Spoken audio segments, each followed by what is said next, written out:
Hello everyone, welcome back to Ed America. My name is James, one of the e-guides here at America, and we welcome audience members joining us online. We hope that you're doing well and staying safe. Ed America is the United States Embassy's American Center, and our mission is to provide a space for young Indonesians to learn more about the United States. In this episode, we'll be having Saturday Talk with Education USA, Ed America, and Advisee Meetup.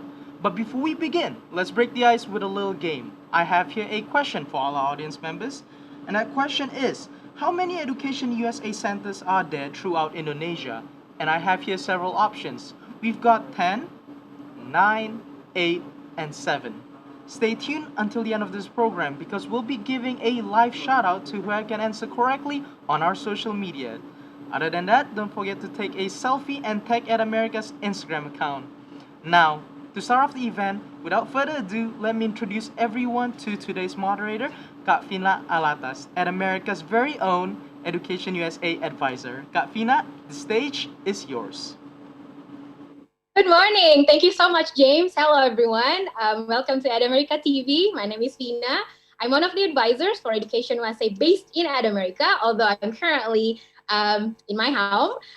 But thank you guys for joining in. I'm looking at here in Zoom. We already have a number of people. I think more people are going to come in. I'm very excited. But I also like to say hi to everyone who is watching this session from different platforms, because of course, we are not only in Zoom, but we are on pretty much like every social media platform that you can think of. So we are on Facebook, we are on Twitter, we are also live on Instagram, we are on YouTube. You can also watch us live from Ed America's website. How cool is that?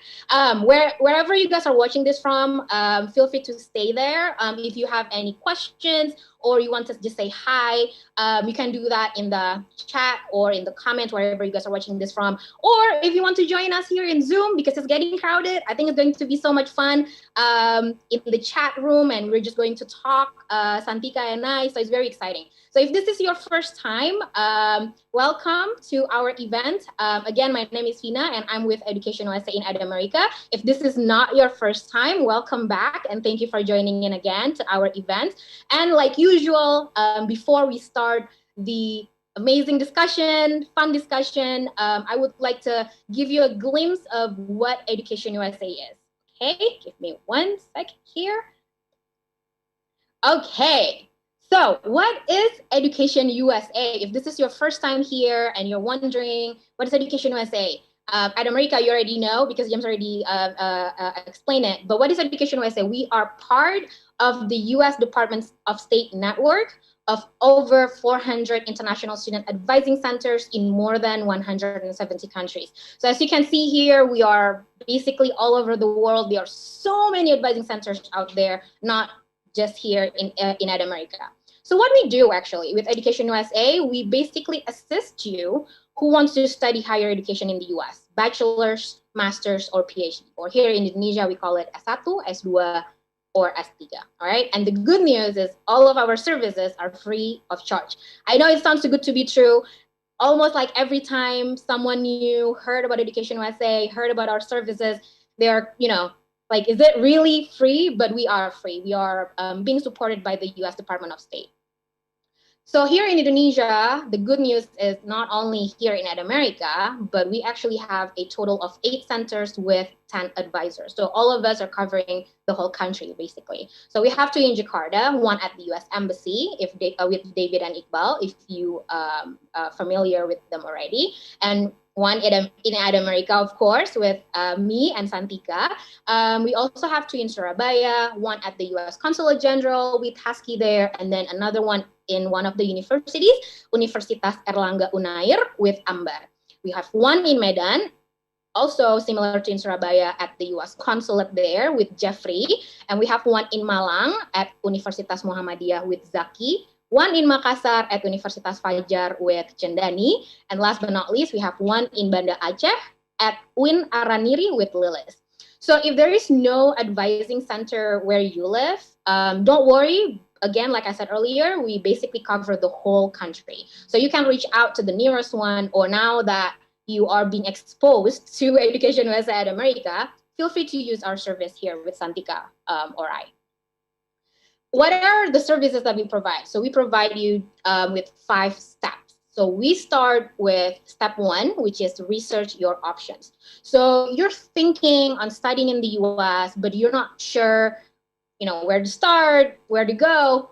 Now you know, we have Education USA here. So let's have a chat and let's talk about some of your options. If you have any kind of questions that you have, don't be shy, just ask us, right? That's what's going to happen in step 1, research your option.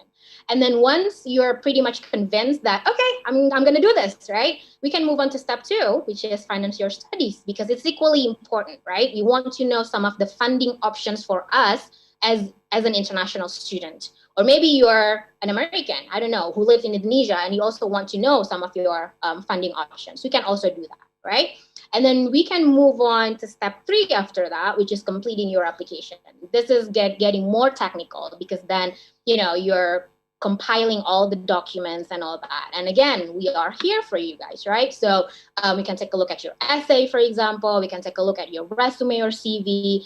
Maybe you have some questions about standardized tests. Should I take TOEFL or IELTS? Should I take GRE or GMAT? If the universities allow you to take either one, and you're confused, right? We can also talk about that, right? So a lot of things going on in step 3. But the whole plan is after you submit all your application, you're going to wait, right? You're going to submit, and you're going to wait to hear from the universities. And then once you hear from the universities that you got accepted, the next step would be applying for your student visa, of course, because you're going to depart to the United States, right?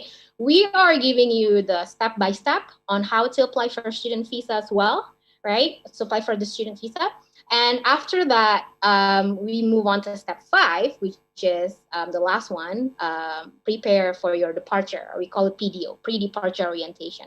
This is part of our annual event. Unfortunately, we didn't have one in America in 2020, but I'm very, very hopeful that we're going to have one this year, 2021.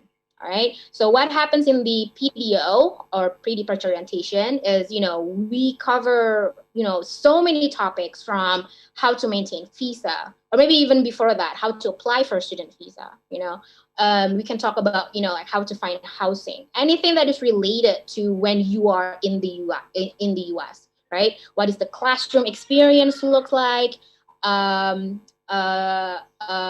And anything, like your job opportunities. Can you do internship there? So a lot of things going on in these events. And sometimes we also invite either alumni or maybe current students. We connect with them via Skype or via Zoom, all the way from the US, and then they will share with us their experience, right? So it's so much fun. So again, as you can see here, we assist you every step of the way, from the very beginning until you are in the US, right? And so that's why we also have this event this morning, because there is no PowerPoint slide. I'm not giving presentation except what I'm doing right now, just to give you a glimpse of information about what Education USA is. But this event today is basically, we're just going to take as many questions as possible, covering from step 1, 2, 3, 4, 5, right? So if you have any questions, bring it on. Please share. Hi, very nice to meet you guys. My name is Fina, and I will call up my colleague Santika in a second. So since the pandemic, although America in Pacific Place in Jakarta is not currently open until today, but we are actually available via Zoom. So we are moving the advising sessions online now via Zoom. And the good news is that we still available every day. So we are available Sunday through Saturday, just like when we were still in America. We open from 1 until 9 p.m. All right. The advising system is first come, first serve, similar to like when we were in America.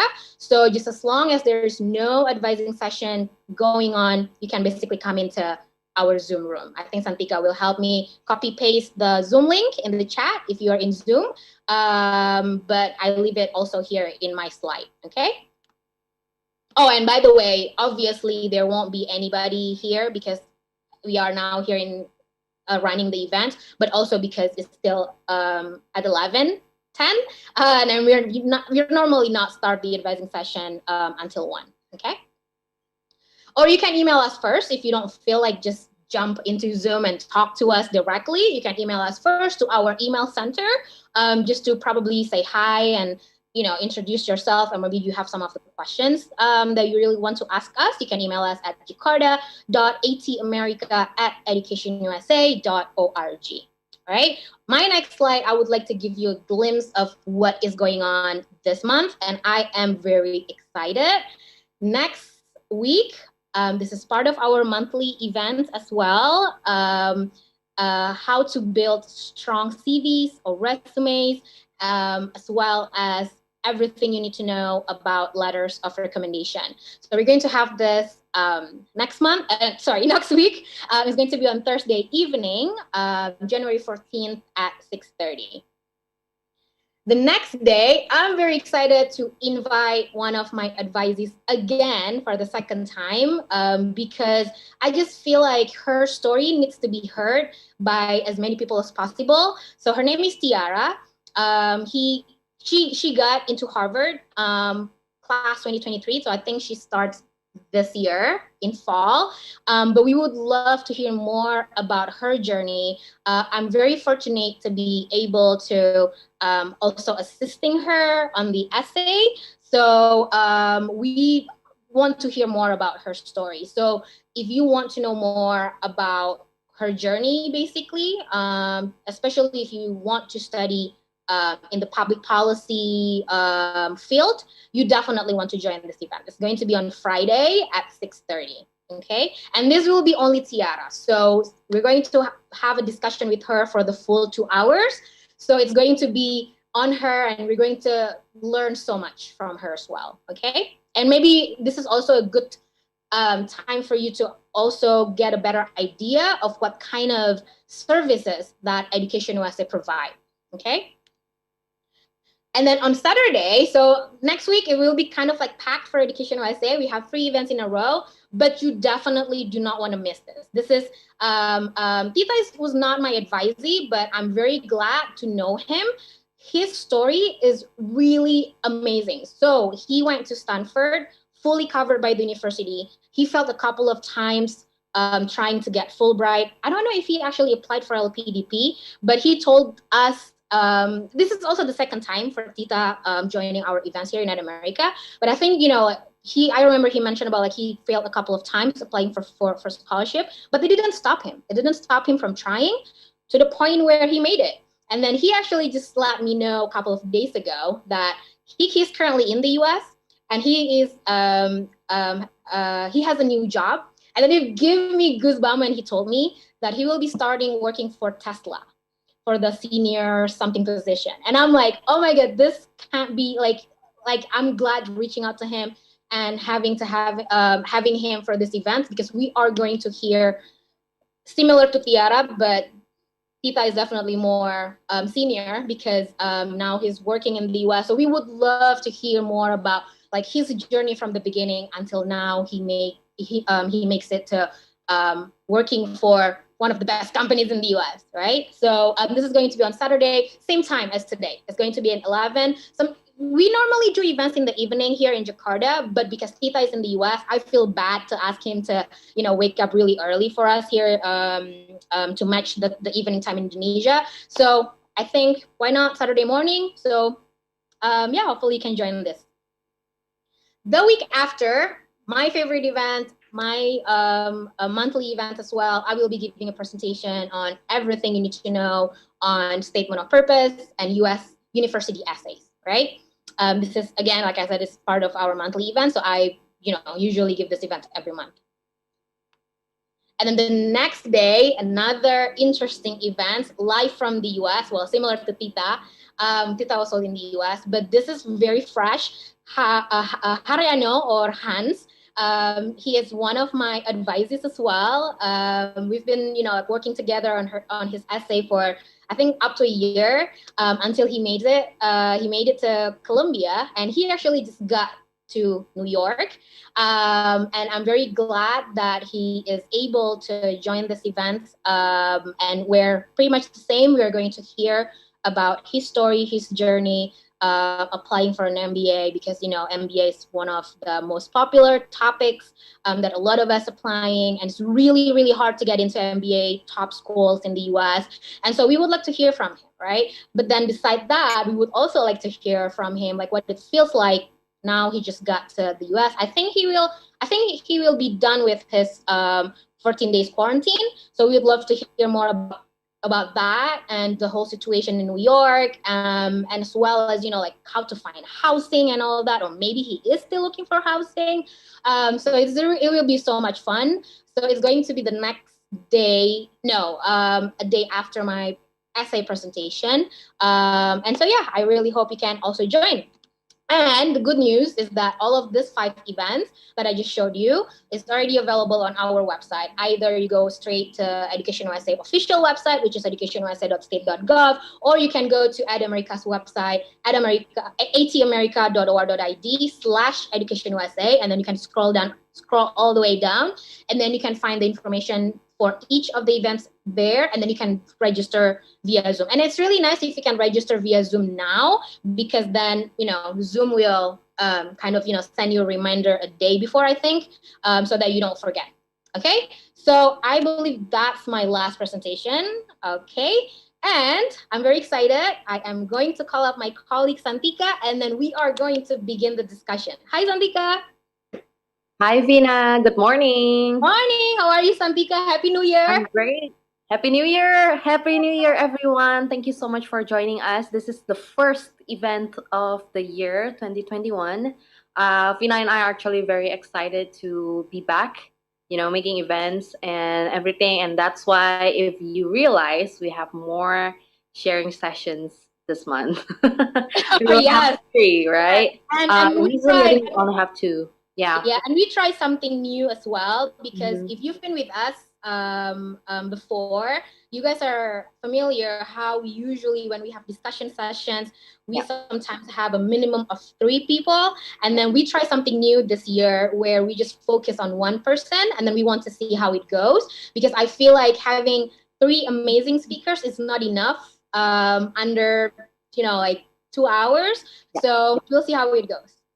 Yeah, that's what I was thinking last year, but then it was like nanggung, like we just follow through the whole year with that style, and then it's a new year, we figure like we try a new method or style, and we hope that it's going to work out better, because what we've seen, like what Vina said, like 3 speakers under 2 hours. Plus, with questions from Fina and me and the audience, it's just not enough time for everyone, to get more out of each speaker. So if we focus on one speaker at a time, we are hoping that all of you will feel, more intimate in a way like, okay, you can get your answers from this speaker. So yeah, that's that. And we have 42 participants and more, increasing. I think we are still increasing in participants in Zoom. So if you're watching us from anywhere and you feel like you want to be more involved with us, you can come to Zoom, because I think it's easier for us to interact in Zoom. Like we have the chat box here. I'm staring at the chat box. Hi, Widya. Happy New Year. We're just looking at the chat, and I asked earlier in the chat Zoom if there is any non-Indonesians here, just in case, because we had this event last month, and we are very surprised, Yasan, because we had a couple of people actually coming from outside Indonesia, and we just tried to be mindful to be speaking in English. But if assuming that all of you guys here are Indonesians, I think kita bisa ngomong bahasa Indonesia biar lebih intimate juga, I feel like. So, Ya, tadi soalnya one of our participants juga, si Sofia, nanya boleh nanyanya pakai bahasa Inggris atau Indonesia. So I was looking at the participant list, and I saw, I think, 1 or 2 non-Indonesians name. So I was like, okay, let's use English first. But now I don't see anyone. Look at the chat. We have Ulana from Kazakhstan. Hi, Ulana. Thank you for joining. Hi, Ulana. We'll be mindful to speak English, but We are sorry if we have to probably speak a little bit of bahasa, something that you won't understand. But we'll try our best to just cover everything in English. But if anything, like if we speak in bahasa and you wonder what it means, feel free to ask me in the chat box. I'll do my best to translate it to English. All right, Sophia here have a question. Is education in the USA, especially for apply PhD education, is it valid to use translate from official penerjemah tersumpah? Because I ever heard from someone, he told me that sworn translator, penerjemah tersumpah is sworn translator. It's not valid, so we must translate the document by legal official, which they recommend. I had tried asking this to the admission university, but do not get a clear answer. Can you give me more suggestion about this? So yeah, Fina, what's your take? Well, technically, if they are called sworn translator, it has to be legal. But we understand that probably there are some that are not, like, kind of like fishy in a way. So you just need to make sure that they are legal. I mean, I've never heard a sworn translator that is not legal. Exactly. If you actually Google it, sworn, if you are based in Jakarta, Sophia, you can try Google, what is it called, Santika? Sworn translator. So it's a U.S. Embassy sworn translator list. I will give the link in the chat box for Sophia. So the U.S. Embassy has a number of sworn translators list, but they are not what do you call that? They're not vouched for this. They're not endorsed any of this sworn translator, but they are just listing it there just to kind of like, if you want to use it, you can. These are the services that the U.S. Embassy at some point have used in the past. So that should be giving you a better reference. So, and that's okay, right. Sophia. You said, sorry, my English is broke. Sorry, my English is broken. That's totally fine. Yeah, we are all learning here, so and feel free to ask your questions in Bahasa as well. Okay, I understand. Thanks. Okay. So I do have a question, just like what Fina said to Sophia, because it's separated into Jakarta and surrounding, and then Surabaya and then Bali. So I'm just gonna give you the main link, and then you scroll down until the bottom of the page. This is for Sophia in the chat box. If you go to the link that I gave, you need to scroll down till the bottom, and you will see authorized and sworn translator for Jakarta and surrounding areas. And if you click it, there's a PDF file to download, and you will be redirected to the list. But if you're not in Jakarta and the surrounding areas, you can try the Surabaya one or the Bali one, right? Yeah, and thank you for asking that question, because I think this is also important to everyone who is watching this session, because at some point, probably you will need to do some kind of translation. So thank you so much, Sophia, for asking that question. And so so any kind of questions that you guys have, I believe that it will be kind of, general type of questions that everyone can take away from. So thank you so much, Santika, for giving the link. You can open it. And sorry, guys, if you guys are watching this from not in Zoom, because we can only interact via chat in Zoom. The more reason for you guys to join here. But if you guys are watching, not from Zoom, and you guys want to have the access for the sworn translator list, and you cannot find it through Google, because that's what I did. I just Googled it up, U.S. Embassy sworn translator list. If you cannot find it on your own, you can feel free to contact us via email or the Zoom, advising, Yeah. All right. Cool. All right. Move on to the next question, Santika. We have Dian also here in Zoom. I'm also checking if there is questions from outside Zoom, but in our Excel sheet, there is none. So we are still staying in Zoom now.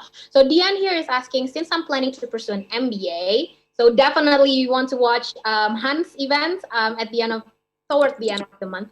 And I've researched some universities in US one of the requirements is the GMAT score. Ooh, our favorite, or not. What's the best way to excel in GMAT? And do you have a recommendation on which institution provides GMAT tutoring? Okay, so let's talk about MBA and GMAT for a second here. Especially because there's so many people out there want to study MBA. If you guys one of them here in Zoom, please also say hi. We have Dion here want to study MBA. If there's any of you also want to study MBA, please, I don't know, just like shout out in chat. But okay, so if you want to apply for an MBA in the US, especially in the highly selective MBA programs, it will be very, very tough, especially like Columbia University, the one that one of my advisees got in. Every year, every cycle, I only heard about a maximum of 3 Indonesians made it to the MBA program. It makes the programs really, really, really competitive. Harvard is more friendly. We're talking about probably about like 5, 6 people in one session, not one admission cycle. But this is just to give you an idea on how competitive it is to get into the MBA program. One of the requirements we all know that they are looking for is GMAT. If you've been with EducationUSA from the beginning, or maybe if you've heard me talking a lot about like, applying to US universities, grade or just like numbers are not always patokan for the admissions committee to accept you, right? Because in the US, they review your application very holistically, meaning that yes, they're going to take a look at your GMAT, but they will also take a look at your letters of recommendation, your resume, and especially your essay, right? If you are applying actually for 2021 for this year, which, well, technically is kind of like late, it's actually good timing because there are so many universities in the US that will waive the GRE and the GMAT, but we don't know what's going to happen for the 2022 cycle. Let's hope they will also waive the GMAT. But now, let's assume... I feel the same way. Yeah. Now, let's assume that the university asks for GMAT. Now, how can you get a good GMAT score? So we know that the full score for GMAT is 700. If you want to aim for this highly selective MBA score, you will want to aim very high. So we're talking about if you can get to at least 600, and even 600 is actually kind of like low. You want to aim for like 650 if you can. Is it hard to get 650? It is hard based on what my advisees are telling me in the past, right? But can you do that? Can we do that? Absolutely. With preparation, you can definitely do that. And that goes to the next question. Do you have any recommendation on which institution provides GMAT tutoring? Again, like, we're not trying to endorse any institution, which actually here in Jakarta, I don't really know a lot, but a lot of my advisees use Magush. But it's not like an institution based in Indonesia. It's like an online, what do you call that? Online platform for you to do all kind of standardized tests from TOEFL. I don't know if they have IELTS, but I know they have GRE and they have GMAT. A lot of my advisees used Magush. I'm gonna give you the link here, or maybe Santika can help me. Yeah. I have never actually opened it, but a lot of my advisees said it's really nice. Very user friendly. You can do the free one without paying, but because a lot of people when they use the free one, they really like it. They move on to like the pay one. The one that you have, with the one that you have to pay. So that's one, Magush. Another one is a lot of our advisors actually just use book, Yasan, a GMAT book, and then you learn on your own, right? That also works. In Jakarta, there is one institution that a lot of also people use called Pascal. So Pascal is a person's name. I met him once in America. So apparently he's a mathematician, graduated from MIT, currently living in Indonesia. I think he's still in Indonesia. And I think he just loves teaching, and so he opens classes for GRE and GMAT.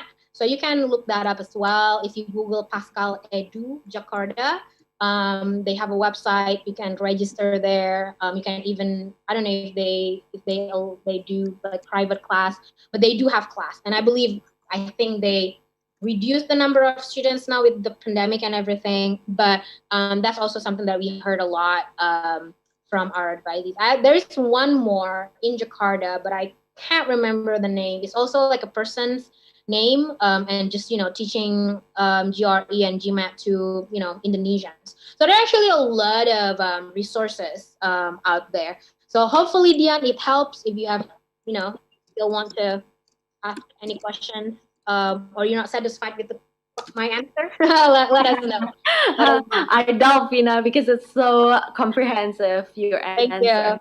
So, thanks, Vina, for sharing on that. And I do, while you're answering, I actually try to find the resources that you were mentioning. But before I kind of, Megosh is, very, very famous and a lot of people use it. And of course, it's quite recommended. But I always, for standardized tests, whether it's TOEFL, IELTS, GRE, or even GMAT, I always want all advisees to refer to the official website first. Oh yeah, I And always then, forget that. yeah, you have to refer to the official website first for their free resources, and because you want to make sure that you know what kind of questions first that's officially released by them, and then when you go to third party websites like Magush, you will know like, okay, this is legit like GRE, or this is legit GMAT. You don't want to practice so much from third party that you don't know whether it is so reliable or not, in terms of the types of questions that you're practicing on. And so I will share the link here in the Zoom chat box. Let me scroll up because let me see. Okay, Agatha, yeah. Oh no, Yeah, sorry. and I actually I just think shared. Dian. Yeah, I just shared one more website to Dian and to anyone who wants to study MBA. For anything related to MBA, you will want to join this forum. I also heard about this from a lot of my advisees. It's called poetsandquants.com. All kind of resources regarding MBA. People say that you can get it there. Like All if you right. want to about like the safe MBA GMAT score and all that. So yeah, So, Santika shared the MBA.com. Thank you, Santika. Yeah. yep. And now I'm going to share the puts and quants that you mentioned, Pina. I think it's going to be very helpful for everyone who wants to take MBA. Yeah, I already shared it. Oh, you did? Okay. Thank you, Fina. Oh, yeah. There you go. I just saw it. Yeah. I think there will be like a lot of links here that we are going to Yeah. share in the chat. And we are very happy to do this. It feels like what? The group advising thing, it Fina? is, in a way. That's true. Yeah. Yeah. So, other than that, the way to ace any standardized test is no other than practice. So we like to say the more practice you have, the better you will be at it, Yeah, and then at we the path. also have received a lot of questions from people wanting to know like how long should they prepare for the GRE and GMAT, and we don't have the answer for that because different people have different like levels of understanding, especially like in the English and the math section. I see that here, at least in Indonesia, you guys don't really have a lot of problem with the math. So I think that's good. So that's when you really want to like really up the game on the math part. We always find the English very challenging, right? So probably that will be the one that you really want to pay attention to. And we actually have I just wanted to share a little bit. We received an email, right, something a couple of days ago asking like, I don't know if it's just you or if you were in the email or just me, but basically the person is saying that, like he or she, I forgot, but they want to study in the US, but they don't know where to start. And usually I tell them, you will definitely want to pay attention on your English first because it will be really hard for us to move on to step 3, which is completing your application when you still have kind of, issue with your English. So I would definitely check where I'm at on my English. Like, TOEFL or IELTS, you don't have to take the official one, but you can take the mock one, just to kind of like know where you are in your English. And once you kind of like, confident and comfortable with English, then we can move on to the other standardized test, which is the GRE and GMAT if the university asks for it. And then in the meantime, we can, work on the other documents. Like I usually tell people to get rid of the administrative one first, like your transcript. If you need to translate that, which is coming to the first question, right? Just get rid of it first, right? Get it out of the way. So then you can later on, you can just focus on the important one, which is essay, and the standardized test. So. And yeah, I can tell you also for like CV or resume, it is actually meant for you to do kind of like in the last part of completing your application, because you want to make sure that you are giving the latest information inside your CV and resume, your latest achievement and the most up-to-date one. So it's safe to say that you want to take care of the rest of the documents first, and then CV or resume the last one, kind of like the last one, because you don't want it. It's not going to take as much work as like essay and like GRE or GMAT or any other standardized test, because it requires you to study first and everything like that. But yeah, I will say it's very important for you to try, even if you haven't studied much about the standardized test. It's important for you to try out the test first, like Fina said, the mock test or the practice test, just to see your grades or your score first, and then look at the requirements from the university website, how much that they are asking for. For TOEFL and IELTS for English proficiency, they're quite strict in a way. They will usually mention TOEFL of this much and IELTS this much, in terms of the score. So if you took like the practice test and you have not reached the target that they mentioned on their website, you may want to study harder to achieve that score, right, Fina? Yeah. And actually just also shared, I remember like when you said the practice, TOEFL IBT has a resource called TOEFLpractice.ets.org, or we call it TPO, TOEFL Practice Online. That's something that you have to pay, but it's the closest one to the real task. And it costs, I think, I don't know, but I think it's 500 rupiah. If you want to take that. I don't know about IELTS if they have it. I don't think so. IELTS, I don't think so. Yeah, I don't think so. But there are like plenty of the practice tests, and especially with the TOEFL, if you know what dates you want to take the test, and you can check them on the ets.org website. Once you try, you are sure of the dates and the center that you want to take the test from. And then when you want to buy it, you can get like 27 practice tests. So that's divided into 3 categories. Oh, that's nice. Yeah, if they have this glitch on their website that when you want to put everything into the cart, which is free, yeah, right? But they'll just have this glitch. So if you want to bypass those glitch and you don't know how, and it's hard to explain for me here, you can come to the advising with me, or just email me. You need guidance on that. I'll be happy to do that, because I did those redeeming thing in last 2 years, Fina. 2 years ago. Super helpful, Santika. So because we have hundreds of TOEFL vouchers to redeem, right, Santika? Yeah. Sorry, that's not TOEFL, guys. That's GRE. That's the 27 free practice test is the GRE. It's 9 in each of the sections, so there are like, not the TOEFL. Yeah, it's the GRE. I'm quite sure it's the GRE. So they have the timed and untimed, and scored and unscored, I think. But yeah, I'm quite sure it's GRE. Okay. Not sure if it's TOEFL. So, yeah. But yeah, try if you guys see that and you guys just want to make sure, you guys can come to me. Yeah, I hope that answers with the standardized test question. I know Dian only asked GMAT, but we talk about like everything. Okay, move on to the next question from Agatha from Zoom as well. Hi all, thank you for conducting this helpful event. Thank you for coming. Will you be able to support a prospective PhD student? Will the steps be different from the one you presented? Example, maybe we need to approach the professor first before applying to the university. Thank you. So yeah, most of our prospective students or advisees here are applying for the masters, but we also have quite a number of PhD applicants, yeah, Vinaya. So yeah, we totally can do we totally, so your question is, will be able to support prospective PhD student? Definitely yes. And will the step be different? So yeah, I would say the steps will be a bit different for PhD in a way.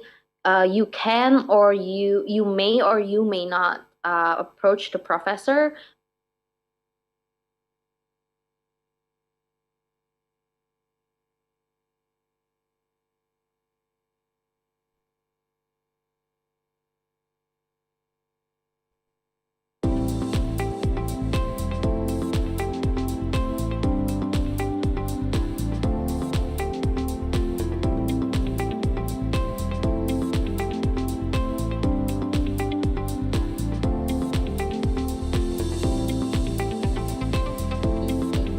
Yeah.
Hello, I am so sorry, guys. Technical issue on my end.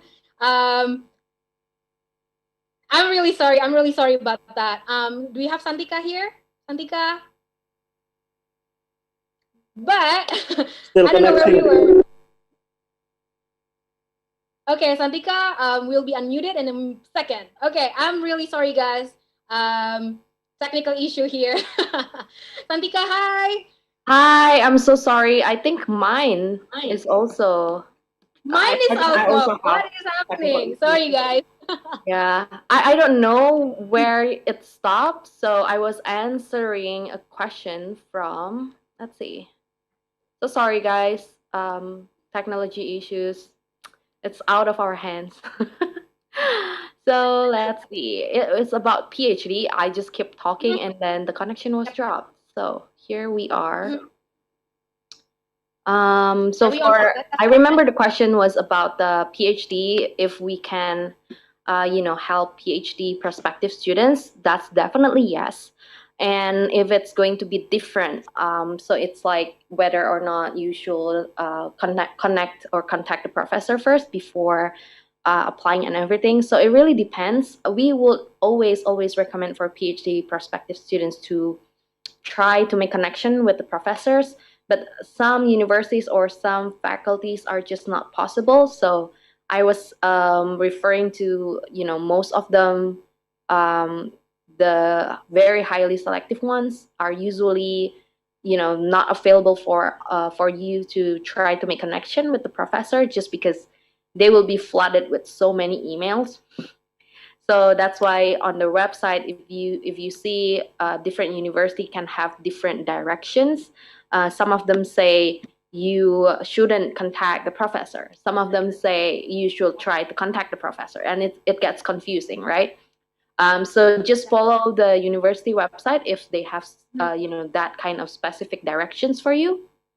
Even though it's the same field of study, but it's different university, different department, it could be different. So you want to check from each of them and follow the direction. But if there's no, there's no like direction or instructions whether or not you should contact the professor, we will suggest you to do that. Like at least try, because I think it's important for you to know whether or not the professor and you are kind of like click in a way. You want to do the research that he or she is doing or interested in, and that they are also interested in what you want to do in terms of the research and everything during the PhD program. You don't want to just apply to a program. This also applies to master and bachelor. If you are here not for the PhD, you don't only want to apply for a program just because of the university name. You want the program that you really like. Okay, so I hope that answers the question. Let's see, from Agata, I hope that answers. So yeah, you can totally approach the professor first, introduce yourself, say you're from Indonesia, and give a brief introduction of yourself. Okay, try to impress them, but not I like to say, don't always attach everything like your research proposal, your CV, resume. Don't like attach everything in the first email. Email them first with a friendly introduction and offer them if they are interested to see your CV or your research proposal. And if they reply to you, that's when you actually attach everything and give it to them. Not from the first long email and with lots of attachment. Okay, that's not how it works. And maybe if I can add to that, Santika, I actually have a number of advisors in the past because I keep telling them, contact the professor, contact the professor, contact the professors, and then they did. And then a couple of weeks later, they came to me and then they said, Sofina, I did contact them, but they never got back to me, or they got back to me, but the answer is not satisfying. And then I said, do you mind sharing with me what did you say in the email? And then like this happens a lot, but then the content of the email is so long. Like exactly. If you are writing an essay, of course the professor will be kind of like overwhelmed. So we have to be very careful approaching the professors, right? Because I mean, like everywhere here in Indonesia as well, different professors have different style. Maybe they are quite seniors and they don't have the time. They're super busy, like what Santika said, right? So you have to be very mindful, short and concise. Yes, mindful, and actually be happy to take a look at your draft before you get sent. I'll be happy to check if you me too. Yeah, so that's the thing. If you send them a very long email, and this also applies if you are applying for a master degree and you're trying to see if this professor is the person that you want to learn from and everything, you just try to make connection. It's the same. So wherever you kind of like try to make connection with anyone in the US university, whether it's the professor or the admission office, if you write too long of an email that lost the topic or like the main point, then they will probably drown the email. In a sense, they're very busy, especially for professors. They have class to teach, they have research to do. They have, I think, hundreds or not like maybe thousands of emails, So yeah, you need to be like what Fina said, concise and to the point, and especially for the first email. I think it's very important. The first email is kind of like your first impression because you don't meet them in person. Okay, I hope that helps. Moving to the next question, yeah, Fina. Yeah. This is very interesting. We have Iran. Iran is actually sound very familiar, but I don't know if Iran has done any. She is a regular attendee of our events, and I think I can't remember if she ever came into our Zoom advising room, but her name is definitely familiar, and I've seen it a lot in our events. So Mhm. that's why I know. All Yeah. right, so So, okay, Iran have this I question. have to actually check real quick what time we are actually done with this session. Mhm. And then we actually have a lot of questions, so I think we gotta move on like real quick here. So I will answer Iran's question here. Iran's asking, due to the pandemic and the situation in the US, I need your advise Kakina and Kasantika when the best time to apply the scholarship or to apply the university's admission, because my parents don't allow me to study overseas because today's situation. Thank you, Kavin and Kasantika. Remind me again, Iran here, is it for S1 atau S2? But technically, assuming that you are here for S2, I don't know if Iran sempat jawab nggak? Iran, if you're still here, I just need to know because it's a little bit different ya untuk S1 dan S2. But untuk S2, if you want to apply the scholarship, well, basically we just want to um, uh, focus on the nearest deadline of the scholarship that you want to aim for. So, for example, a number of my advisees currently is preparing for their Fulbright application because the Fulbright scholarship deadline will be on February 15th. So that's like the closest one. We have not heard, I mean, I don't know if you guys have heard from LPDP, if they already mentioned about any kind of deadline that they will be having for 2021. But if they already have the deadline, then that's like when we want to aim for, right? But then at the same time, we also want to start working on your application for sure. If you want to apply for the 2021 term, which is this year, I keep forgetting that this is already 2021. This always happens to me. I think it happens to everyone. Yeah, it happens to everyone. Yeah, this is 2021, right? If you are aiming to start your study for 2021, that will be tricky. But is it possible? Yes, but you are most likely will have to defer to 2022. But you have to be mindful. You have to check if the deadline is still open. Because if you want to start for 2021, we already had like deadlines all the way back since like, I don't know, like October, November of last year, right? But there are still universities that are still open receiving application for 2021. But then in terms of, the scholarship, that would be tricky because if, let's say you want to apply for Fulbright this year, Fulbright of this year, it will be only for you to depart in 2022.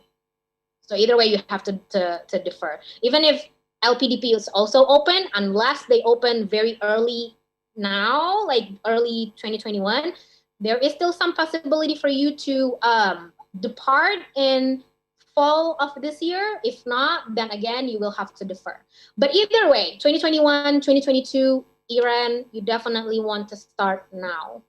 If your parents don't allow you to study overseas because of the situation, is it because of the pandemic or is it because of, is there any other reasons? Feel free to bring in your parents to Zoom and we can basically convince them.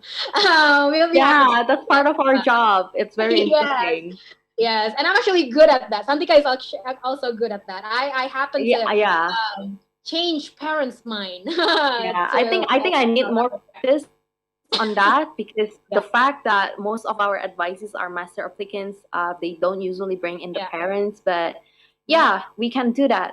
We can try Yeah, our and, best to and convince. actually, I know it's really frustrating with the pandemic and Mhm. everything. It's the uncertainty and everything. Exactly. But we actually see a lot of people are using this time to apply for universities in the US Exactly. because, like I said, yeah, like I mentioned earlier, a lot of university waive the GRE, the Exactly. GMAT, Yeah. even like for S1, they Hmm. waive the SAT. So you just need to pay attention on your essay, and that's Yes. what we are here for. So Iran, hopefully that answers. So we move on to the next question from Arif. Hi, my name is Arif Ibo in Zoom. I'm preparing Fulbright documents. There you go. A lot of people actually working on their Fulbright application. I'm preparing Fulbright documents requirements and related to the question about the documents. Is it okay if the translation for education certificate and transcript came from respective university, or is it mandatory it has to be translated by sworn translator? It's actually a good question, Arif. Thank you for asking that. As long as the university actually has the service in translating it into English, not just not by you going to their office and then ask them, hey, can you translate that to English, and then just because you're asking, they will translate it to English, if you get what I mean. If translating it into English is something that your university is doing normally, then yes, it's valid. Jadi intinya kalau di transkrip kamu atau rapor kamu udah ada bahasa Inggrisnya. So it's kind of like they make it bilingual, if that makes sense. Jadi ada bahasa Indonesia and English. If that's like the default, that you don't have to request anything to your university, then yes, you can use it. But if you have to kind of like request for them to translate it, then maybe using the sworn translator is much, much better, right?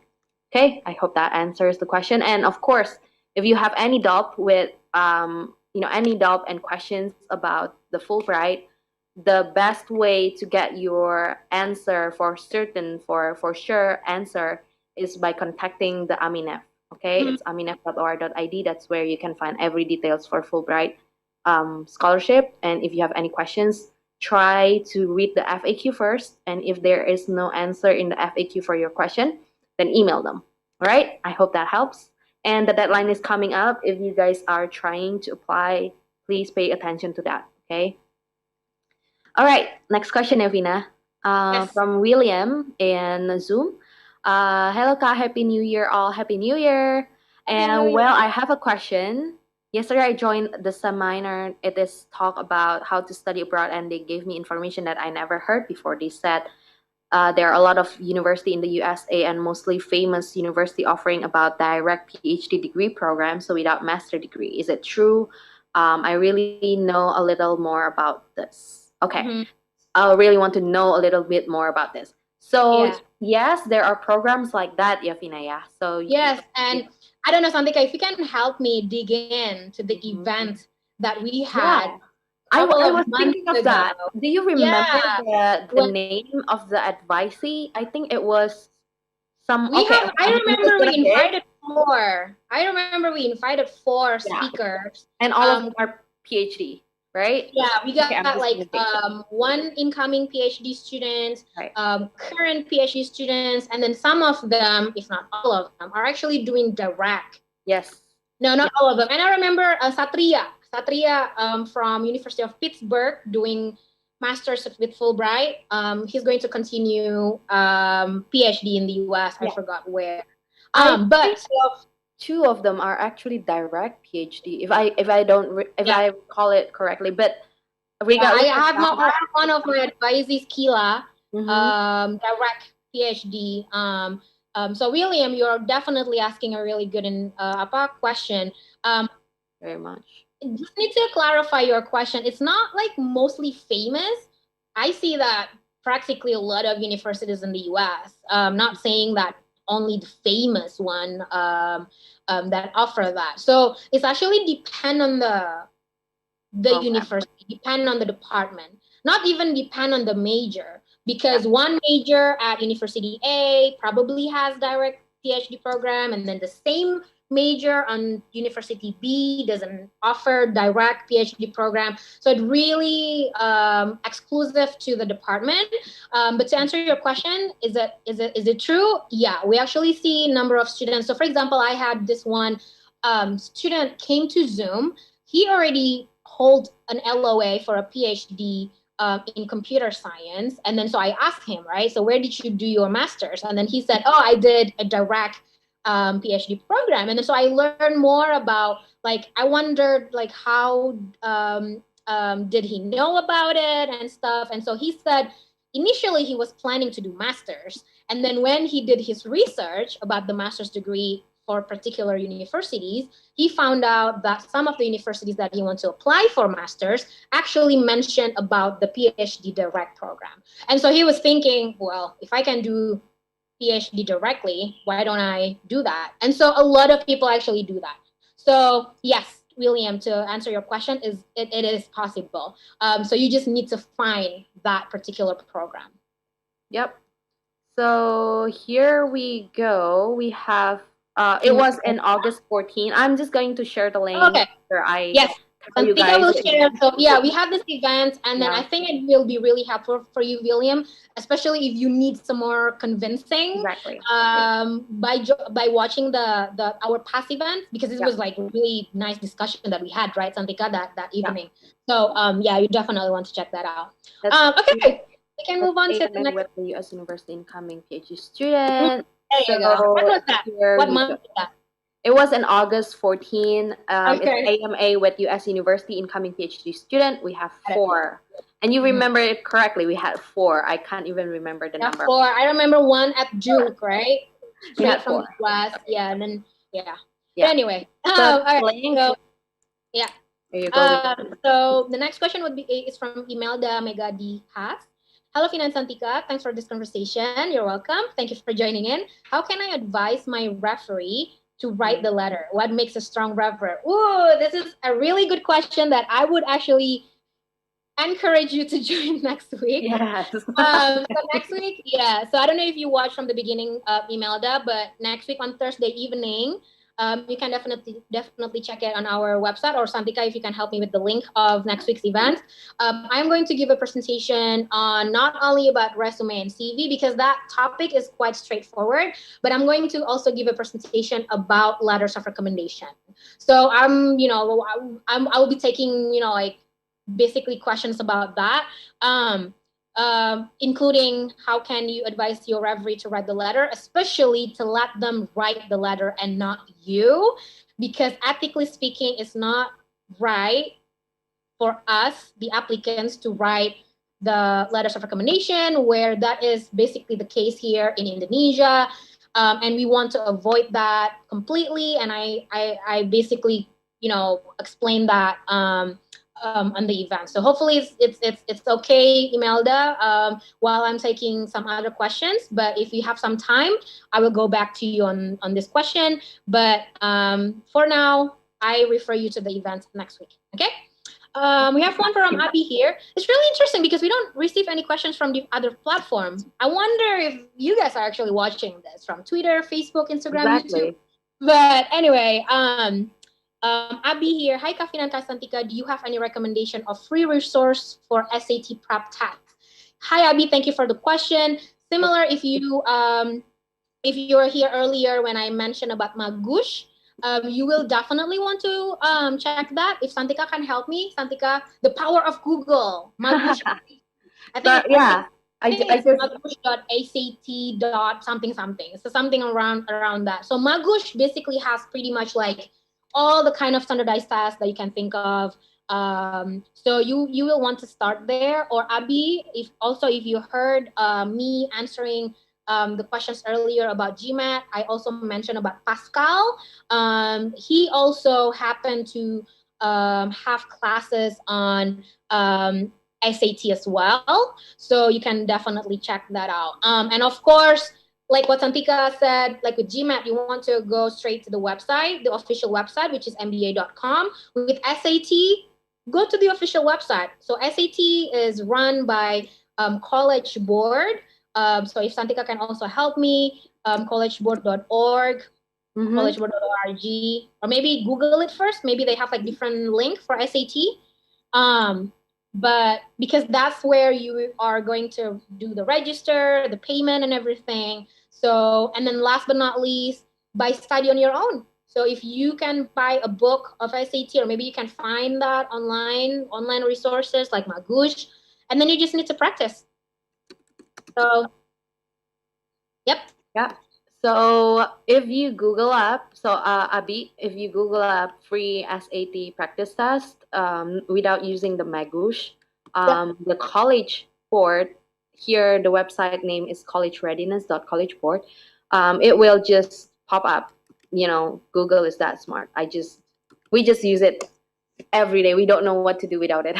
So there you go, Abi. I just copy paste the college board as well for you. I copy pasted the Magush and the college board for you. But really, guys, you can try Googling it, and then if you guys cannot find anything after you Googling it, I know that. Run with the words, Like, speaking of Google, I know that maybe some of you are thinking, wait, if everything is on Google, what are you guys here for to help us? I actually have one student in the past that kind of like What's that? and Wow. when I said you can Google it.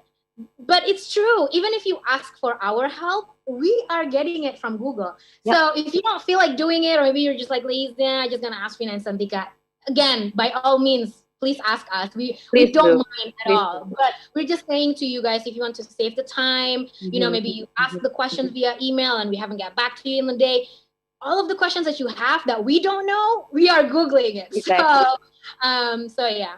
Yeah. And yeah, sometimes when most of my advisee come to me after they try googling what they are, having in mind. Like they have this question in their mind, and then they're trying to find the answer through Google, but they cannot find it. And then once they come to me with in the Zoom meeting, Fina, this is so funny that I just share a screen and then I go to Google and then I type in their question, and And then it you get pops the answer out out of the it. question, the answer, and they're like, How how did you did do I that? not find it?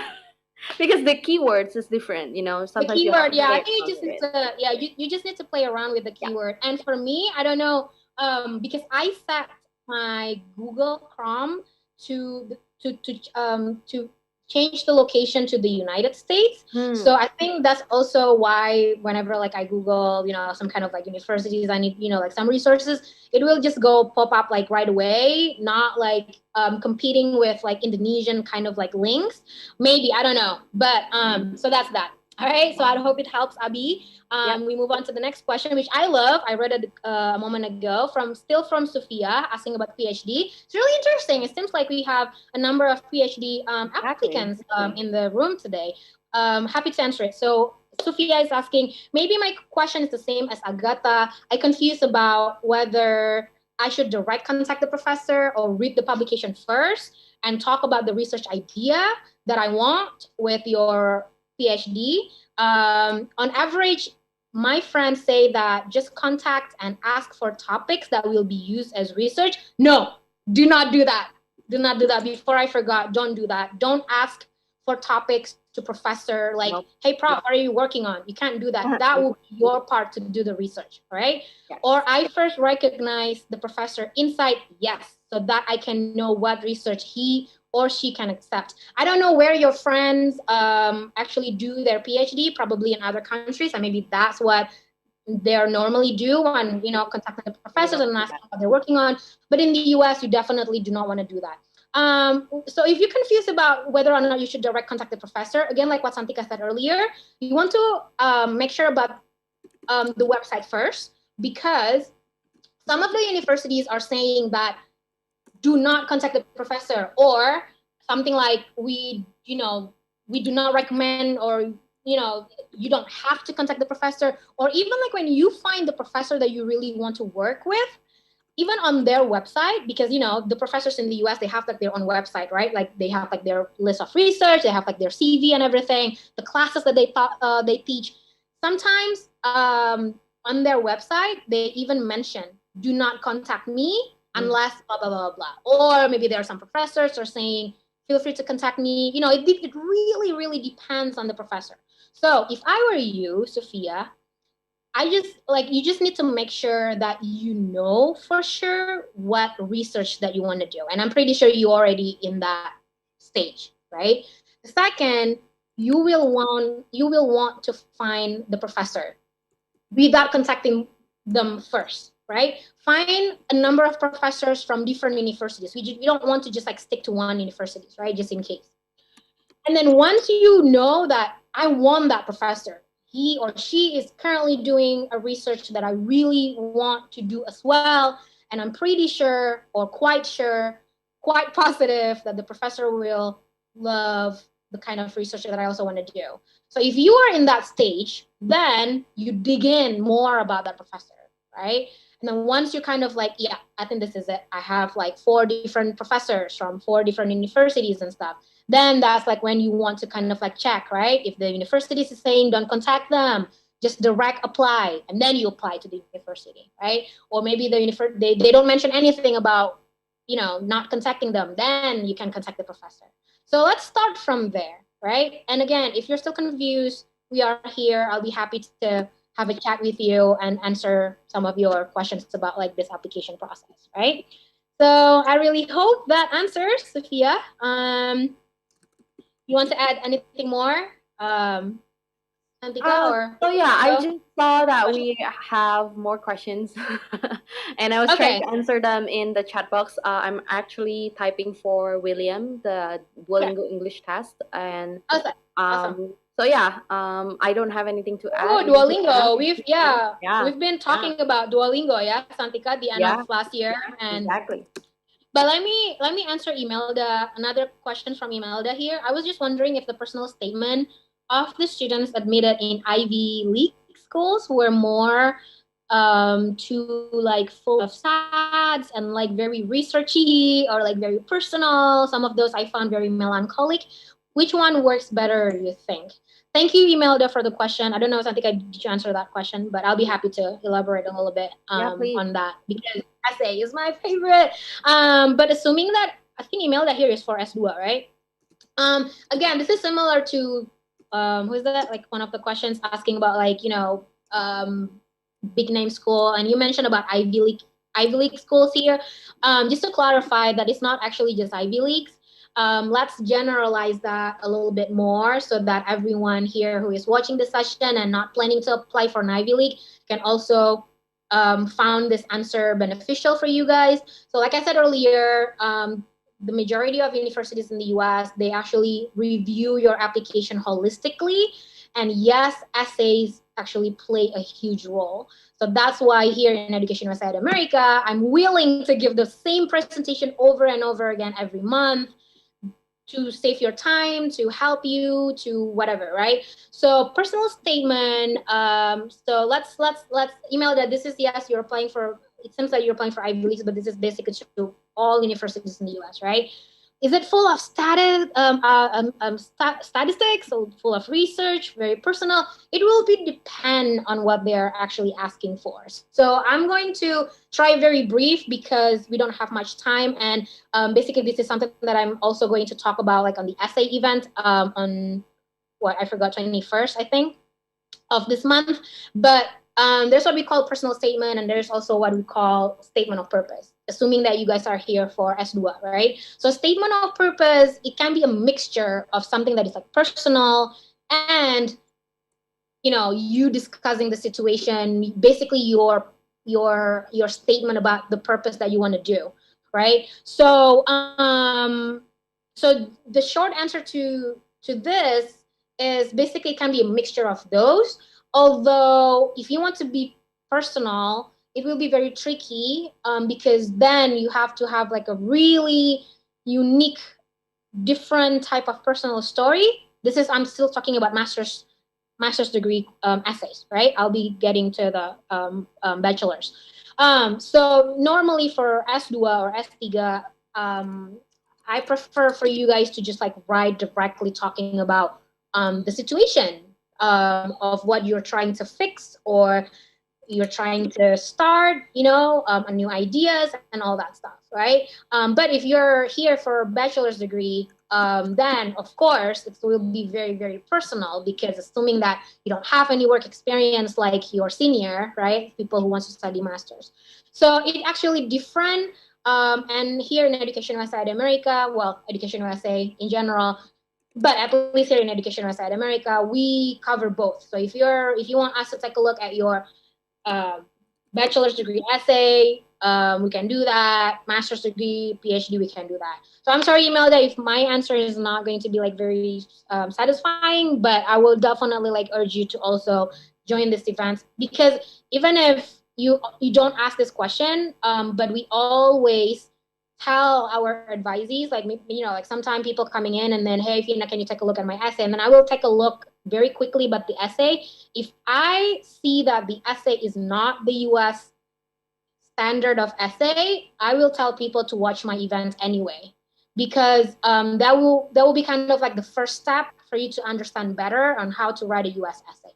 Mhm. Let me stop there. I want to keep talking about essay, but let me stop there because we still have like some questions here. So I will just take over a bit because Fina has Sure. been talking Thank and you, I'll take the Sandrika. rest of it. Yeah. So I'm answering questions in the chat for, let's see, William and Lala. Lala was asking about, is it possible to apply student visa now with the pandemic situation? So I just checked from the official website, which is ustraveldocs.com/ID. I also give the link in the chat box for Lala. So it says it already, continue to process visas, but there are just a lot of details on, the terms and conditions. So go ahead and read that out on your own and see if it answers your question. And if you have any more questions, you can contact them directly, because they're very specific in the way, like the visa council don't really disclose much to us as well. So you need to ask them directly on your specific questions. Okay. But And US travel docs will be your best friend if you're Yes. applying for student visa. Very much so. And from Nuha, hello Kak Fina and Kak Santika, I want to know what are the great or the best scholarship beside Fulbright that we can approach that cover for study in Ivy League, MIT, Stanford, or other expensive best university in the United States. So we don't really use the term Ivy League just because we find it. I feel like it's only eight schools. It's just 8 schools, and schools, we like to say highly selective, because Highly there are so selective many universities that actually is more competitive than Ivy League. That is not Ivy League. If you guys understand what I was saying. But yeah, for scholarship other than Fulbright, we would like you to explore LPDP. So that is lpdp.kemenku.go.id. You just can Google it, and they have different pathways. Ada reguler, ada afirmasi, ada BIT. Try to find out which one that you are eligible for, and if you are eligible for other than the regular one, we suggest you to try to apply for that, because then it's you have higher probability, because the regular one, of course, so many applicants, and if you have like other section that you can apply for, I think it will increase your chance. So I hope that answers. But apart from LPDP and Fulbright, you can definitely also take a look at the website directly. Because so for example, like Tita, right, the one that I'm going to invite next week, he received full scholarship from Stanford, like full. And I actually have a number of advisors that I'm going to invite in the next coming of months, where they've received full scholarship from the universities, like Colorado School of Mines, University UT Austin. We got NYU, but it depends on the major. Exactly. So normally, if you are doing science, like hardcore science, like hardcore STEM, actually a lot of universities might able to cover your funding. They don't really call it scholarship, but they usually do it in a form of assistantship. I really want to have this session, probably like in the next coming of months, where we're talking fully about this, where you kind of like will work for the universities, but then at the same time, they're going to waive your tuition, and then in return, you actually get, receive, some incomes. So that's that. But we have never heard like things like MBA, for example, or some programs like public policy. It's not that common for you to receive like full scholarship. But I know, like, for example, like Harvard MBA, they have this kind of like loans for international students. That's something that we rarely hear, loans for international students, because loans are normally only for the local students, like the US citizens. But some universities might allow you to have this. So but loans are kind of like our very last resort, the way I look at it. If you can get like just like full scholarship, that would be wonderful. All right. So next question. Yep. So next question is from another one from Zoom as well. So this is from Aldian. I will answer the first part of the question, and then refer you to another event for the second part. So regarding the application, is it an advantage if we list ourselves as a scholarship recipient? Is it going to impact significantly, or is just going to be the same? And the second part of the question is how to simplify CV to one-page resume. What are the strengths have attracted the USA admission officer the most? So yeah, for the second part, for CV and resume, I will refer you to our next week's event on how to build strong CV and resume and letter of recommendation. And the first part is actually, I think, US universities don't really see you more, how do I say this? more prospective just because you already have a scholarship, because they do review all of the applicants holistically, in a sense that you don't want to talk all about your scholarship journey in your essay for the university application because it's a different thing. Of course, having the scholarship makes you have some, like security, and that you can just attend the school if you got accepted, right? But I don't see it going to be so impactful or this decision making item in the list if you're applying for the university. But for LPDP it's going to be different karena ada jalur yang pakai LOA. So if you have LOA, then you have a good chance to get the LPDP scholarship. But for the university, I don't think so. But Vina can add more on that. And another thing that I want you to know is that some universities ask for this, what do I call this? Financial statement. It's in a sense that you can afford the tuition fee and everything when you are applying. But it is very rare for US universities to do that.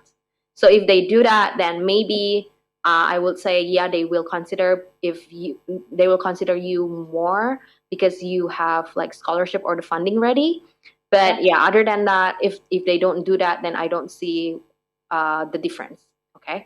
Yeah, I completely agree with Santika. Well, technically, they are going to ask normally the financial statement when you already get accepted. So when they are still reviewing your application, they're not really like so much looking at, oh, do you have money to pay to be in our campus? But there are certain case where I would normally suggest my advisees to mention the fact that they have secured, for example, like LPDP, because LPDP, the way I look at it is it's very, very legit in terms of like, oh, it's a, full ride, very competitive scholarship by the government of Indonesia. So throwing that kind of words into the essay, kind of like for the admissions committee might be kind of like strong. Like, oh, this person is already, have funding from the government of Indonesia, So, but not always, not always. So I hope that helps. Yeah. And so we move to the next question here. From Anjani, is it better to choose Master of Science with thesis or Master of Public Administration without thesis and replace the thesis with internship or small project? And then there's a question about Fulbright. Thank you. Okay, I don't really get the Fulbright part, but in terms of choosing which program, I think you should kind of research a bit deeper on each of this program. What are the differences and tailor them to your need and your goals, your future personal and career goals. Because Vina and I and Education USA, it is, when we do advising, it should be in your best interest, not our best interest, not what we think best for you. So yeah, you need to reflect more and deeper on that and try to find the differences. But our tips is, if you see the thesis is not that crucial for you, but the internship and the small projects and the capstone projects is what you really need, then that's an indicator that you want to choose the one with the internship and the small projects instead of the one with the thesis. But if it's vice versa, like if you are in very scientific field and thesis helps a lot for your kind of like publication or journal that you can use for maybe your PhD application later on, then you want to consider the thesis. So it really depends on what kind of field of study that you are in, and then your career goals and your personal goals per se. So you want to dig deeper in terms of that. We don't have the exact answer for you. Yeah, I would say, this is like very technical that I'm afraid to answer it, but I think it would be like really helpful if you join like the session with Tita, because I'm pretty sure like he knows more about like thesis, non-thesis. But the way I look at it, if you want to continue kind of like doing PhD, I think it makes sense if you have like thesis. Yeah. But if not, if you just kind of like want to do masters and then you go back to Indonesia and fix Indonesia for the better country, then I don't know. Maybe if you have the option not to do thesis, then maybe you take it. Okay. We have 5 minutes left. All right, really quickly. Alfie Widoretno. Hi, Finan Santika. I'm Alfie.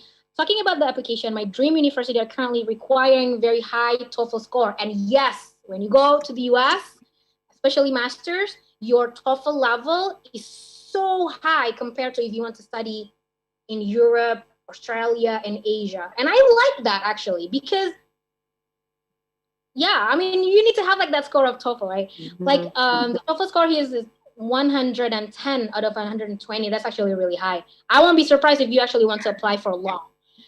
Even the IELTS is the 8.5 out of 9. My question is it the only way to pass the applications? Or by any of your experience, the committee will look up another whole package like from from our essays, our portfolio, and oh, I'm applying for master's degree, by the way. Yes, hope you can answer my question. Alfie, if you can leave in the chat what major that you want to do. I wouldn't be surprised if this is LLM. Let me take a guess, but maybe not. I rarely hear, well, I mean, I heard 110 before, but that's actually quite high. But yes, unfortunately, that would be the way. That would be like the way for you to pass. The universities might do a couple of things though. So maybe like by the time you submit your application, you have 109. Although this is quite tricky move, but let's say you submit everything and then you have a TOEFL of 109, and then they look at other, of course, they're not just going to take a look at your TOEFL, right? They're going to take a look at your essay and everything, and they like your profile. What happened after that is that they might able to give you what they call the conditional LOA. So they're kind of like accepting you with the condition that you need to prove to them that you are able to do 111 at later date. It's a tricky move unless you want to contact them if that's possible. They will. Oftentimes they are pretty, relaxed about it. So they may allow you to submit with like 109. The other part is, focus first to get 111 before you submit. But yeah, unfortunately, like the English standardized test, they are pretty strict about it. There are some programs in the US where they are saying that if you are unable to provide the score, the next step would be you submitting the video essay. That kind of like another way for them to kind of like check your English. So definitely check with the university on that, but hopefully that answers as well. So. All right. So I think we are right on time, and we have answered the last question from Zimi. He was asking about Fulbright and whether or not LOA is required because it's not on the website. So whatever you guys see on the official website, whether it's the university or the scholarship, let's say like aminef.or.id, which official for the Fulbright, and lpdp.kemenku.go.id for LPDP. If they don't mention the thing that you are worried about as a requirement, then you don't have to worry about it.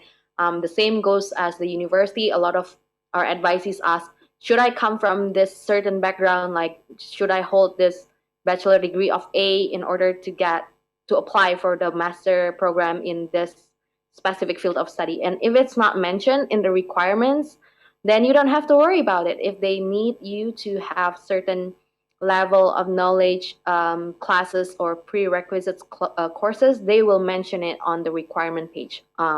It's very rare for them not to include that because as far as we know, US is quite open about the requirements and everything, and that's why you can take a look at the TOEFL score that we have talked about just now, the TOEFL score and IELTS score that they require you. They're very open with it. And for GMAT and GRE, why they don't have the score is because I think it's a range. They don't have a specific grades that they need from you, and sometimes different, how do I call it, different program will have different considerations on the grades as well. So yeah, I hope that helps. Thank you so much, Fina, and everyone who attended this event. This is our first event of the year, and we're very happy to be back. Very excited. Yeah, the questions, really love it. And thank you so much also, Santika. Don't forget, guys, to check out our upcoming events. Next week, we have 3 events. Hopefully, you can join all those 3. And yeah, and our upcoming events. Thank you again, Santika. Thank you guys who is watching this session from so many different platforms. Thank you, EdAmerica team. And I'll see you guys next time. And I'm going to give you back to James. Thank you so much to both Kak Fina and Kak Santika for such an informative session. Earlier in the event, we asked our audience members a question. How many Education USA centers are there throughout Indonesia? And the correct answer to that is option C, 8. Congratulations goes to Nico Sirira from Instagram for answering correctly. And thank you to everyone who has participated. Don't forget to tune in next time to get another chance for a shout out from us. Now, you may be wondering, how could I develop an awesome idea for a place like this? It's very easy. All you need to do is go to our website at www.atamerica.or.id, select create a program and click collaborate with us. All event proposals coming to us will be reviewed and your event might be featured here soon. You can also subscribe to our newsletter for all our weekly updates. That wraps this episode. It's been fun, but we have to say goodbye for now. Follow our Twitter, Facebook, and Instagram at @ATAmerica for all our fun contents, event updates, and so much more. Thanks again for joining. My name is James, and I'll see you all next time at the next EdAmerica TV episode. Goodbye!